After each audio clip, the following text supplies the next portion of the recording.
خان صاحب، سب سے پہلے تو یہ جو میمورینڈم کی تشریح کے حوالے سے ہم بالکل ایک مختلف موقف دیکھ رہے ہیں امریکہ کا اور ایران کا. کیا آپ کو لگتا ہے یہ غیر معمولی ہے، یا پھر جو ہے وہ اسی طرح کے بیانات جو ہے وہ کسی ایسے معاہدے کے بعد جو ہے وہ ایکسپیکٹ کیے جا سکتے ہیں؟ جی رحمان صاحب، یہ ابھی ایم او یو سائن ہوا ہے، میمورینڈم آف انڈرسٹینڈنگ، جس کا مطلب یہ ہے کہ ہاں ہو گئی ہے. اور ابھی جو پری نپچولز ہیں وہ سائن ہونے ہیں شادی سے پہلے. تو اس لیے آپ ذرا یہ اس کو ذہن میں رکھیں. ایم او یو نے جو ہے وہ بتا دیا کہ یہ جنگ ختم ہو جائے گی، یہ تو بالکل ٹھیک ہے، اس پہ جو ہے سارے راضیاں اور اس پہ ڈیمانڈ بھی تھی. لیکن جنگ ختم ہونے کے بعد انہوں نے کہا کہ جی اچھا، اگر ہم جنگ تو ختم کر رہے ہیں، آپ ہمیں کہتے ہیں نیوکلیر ایشو پہ جو ہے وہ آپ اس کو زیرو پہ لے آئیں. ٹھیک ہے، ہم راضی ہیں اور ان پرنسپل ہم راضی ہیں، لیکن سوال یہ what is in it for us. یہ آپ نے ہم پہ جو ہے وہ سینکشنز لگائی ہوئی ہیں، ہمارے ایسٹس آپ نے فریز کی ہوئی. تو امریکہ کی طرف سے ہاں ٹھیک ہے، وہ بھی دور ہو جائیں گے، اس کو بات کریں گے. اب یہ جو بات کریں گے یہ اصل میں ایگریمنٹ کی طرف لے جائے گا اور ان خاص ایشوز پہ لے جائے گا. یہ ایسا نہیں ہے، ہر ایشو پہ ایک ایگریمنٹ کی ضرورت ہوگی، ڈوز اینڈ ڈونٹس ہوں گے اس میں، اور اس میں جو ہے وہ رسپانسبلٹیز اور آبلیگیشنز وہ فکس ہوں گے.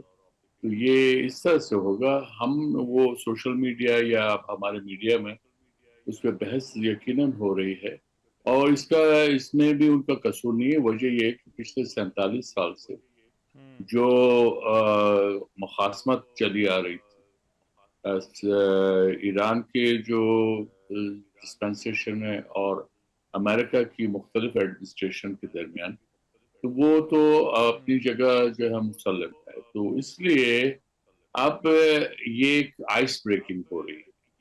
47 سال میں پہلی مرتبہ آپ دیکھ رہے ہیں کہ ایران اور امریکہ کے بزنس کرنے کے امکانات روشن ہوئے.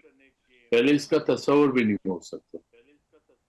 آپ یہ دیکھ رہے ہیں کہ 47 سال کے بعد آپ یہ سینکشنز کا ہٹانے اور ان کے جو ایسٹس ہیں ان کی بحالی کی بات ہو رہی ہے. پہلے یہ ایسی کوئی بات ہوتی ہی نہیں.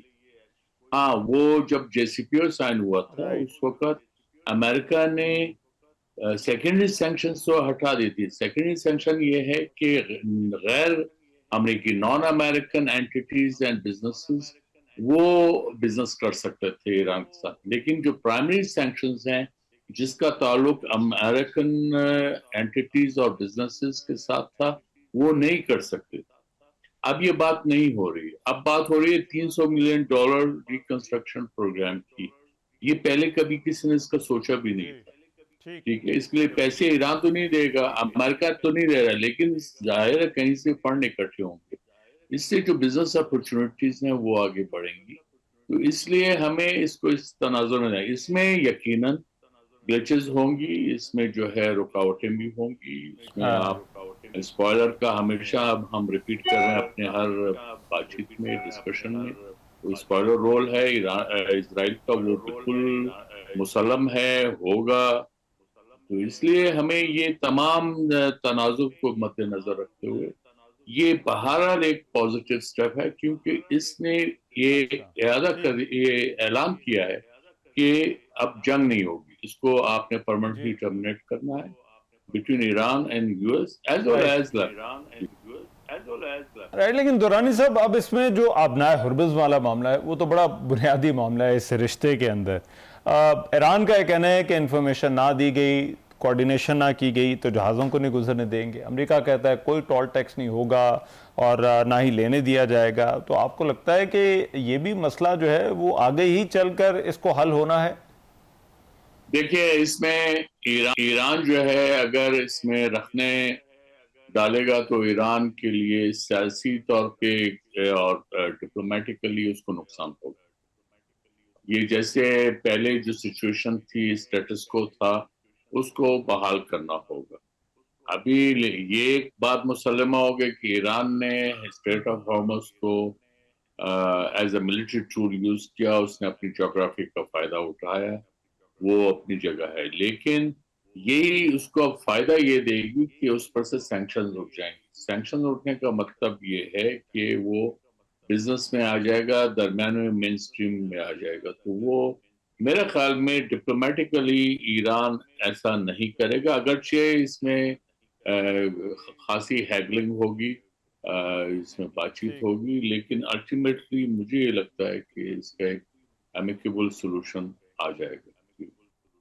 رائٹ، اور صاحب ایک معاملہ جو اس سے جڑا ہے، جو کہ شاید ابھی بھی جا نہیں رہا ہے اس تنازع کے ختم ہونے کے بعد بھی، وہ ٹرمپ اور نیٹو کا جو تعلق ہے۔ ٹرمپ نے پھر سے گلے شکوے کیے ہیں۔ آپ کے خیال میں یہ جو امریکہ یا صدر ٹرمپ کی جو نیٹو کے ساتھ ایک ریلیشن شپ جو دوران جنگ تھی، آپ کے خیال میں یہ بھی ختم ہو جائے گی یا یہ آگے بھی ایسے ہی چلنے والی ہے؟ دیکھیے، وہ پریزیڈنٹ ٹرمپ نے فرام ڈے ون، بلکہ اپنے لاسٹ جو ان کی اسٹنٹ تھی، ان کا ٹینیور تھا، اس وقت بھی وہ نیٹو پہ کرٹیسائز کرتے رہے۔ ان کا مین کرٹیسزم یہ تھا کہ سارا بوجھ جو ہے وہ امریکہ اٹھا رہا ہے، نیٹو کے جو انٹائر نیٹو کو سیکیورٹی یونائٹڈ اسٹیٹس دے رہا ہے، آپ لوگ برڈن شیئرنگ نہیں کر رہے ہیں۔ اب جو سچویشن اس دفعہ سیکنڈ ٹینیور میں، یہ انہوں نے اس کو انشور کیا کہ نیٹو ممالک جو ہے اب اپنی سیکیورٹی خود کریں، لہذا امریکہ اس معاملے میں اب اپنی رسپانسبلٹیز کو کم کر رہا ہے، اپنے اخراجات کم کر رہا ہے، فوجی اخراجات۔ لیکن ساتھ میں شکایت کا جہاں تک تعلق ہے، تو اس میں امریکہ کوئی وکٹم تھوڑی ہے۔ امریکہ دیکھیں، نیٹو کا جو آرٹیکل 5 اس کا مطلب ہے کہ attack on one state would be construed as attack on entire NATO. یہاں تو امریکہ نے حملہ کیا اور نیٹو کو اس نے کانفیڈنس میں بھی نہیں لیا تھا ایران کے کانٹیکس میں۔ اور پھر اسرائیل کہاں سے آ گیا؟ اسرائیل اسرائیل کی انسٹیگیشن پہ امریکہ نے بھی حملہ کیا، لاسٹ ٹائم بھی ایران پہ حملہ کیا، اس سال بھی حملہ کیا۔ تو یہ اس لیے پریزیڈنٹ ٹرمپ اس معاملے میں زیادتی کر رہے ہیں ان کے ساتھ، اسی لیے ان کو سپورٹ حاصل نہیں ہے۔ آگے کیا ہوگا، آگے ان کو یہ اب دیکھنا ہے، کیونکہ نیٹو کے ممالک بھی اب خاصے شاکی ہیں اور ان میں ایسی بھی آوازیں اٹھ رہی ہیں کہ انف از انف، اب یہ امریکہ جو ہے اس کی جو ڈکٹیشن ہے وہ ان کو قبول نہیں ہوگی۔ ٹھیک ہے، بہت شکریہ۔ آصف درانی صاحب ہمارے ساتھ موجود تھے اور بات کر رہے تھے۔ پروگرام میں ایک بریک شامل کریں، واپس آتے ہیں تو کچھ اور خبروں پر بات ہوگی۔